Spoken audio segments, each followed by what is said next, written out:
very soon I realized that even though so much of wealth was being created in these cities, and I was part of the contributor in terms of leading the infrastructure developments around those wealth with airports and highways and commercial towers and housing developments, but I would see that the quality of life in a lot of these cities was dropping. So you go to Jakarta, if you've been there 10 years ago and now, the air pollution is worse. The number of people you see on the streets is more. The time it takes from point A to point B is much more. And this is common across most Asian cities. I mean, I come from Delhi, it's the same there, Mumbai, same issues. So the quality of life is dropping. Cities are becoming more unsafe, less access to education, healthcare. So we are more wealthy, but we are not improving. And this was something which would bother me a lot.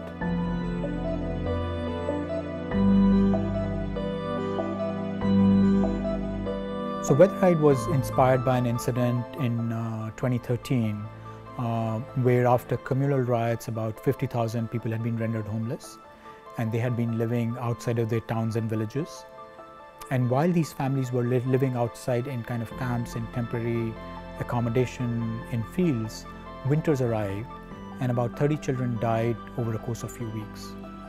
And we were at Billion Bricks were shocked that in 21st century we can't protect our children from something as simple as cold.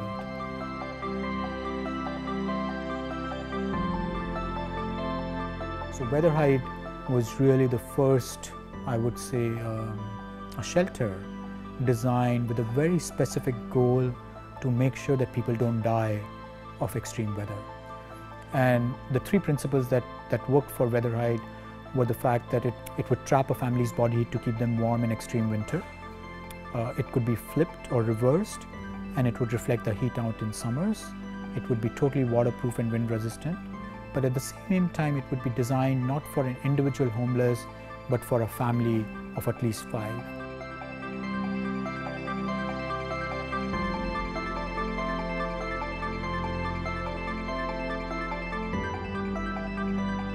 So Powerhide is the world's first home for the homeless, which has got a solar roof, and the solar roof produces about 4 times the amount of energy that the house needs for itself. So 1x energy is used in the house for its own use, while the 3x energy is sold to finance the house. So a single home is able to overcome the financial barriers, it's environmentally friendly, and it does not contribute to climate change, which is the next biggest hurdle that we as humanity will face in very near future.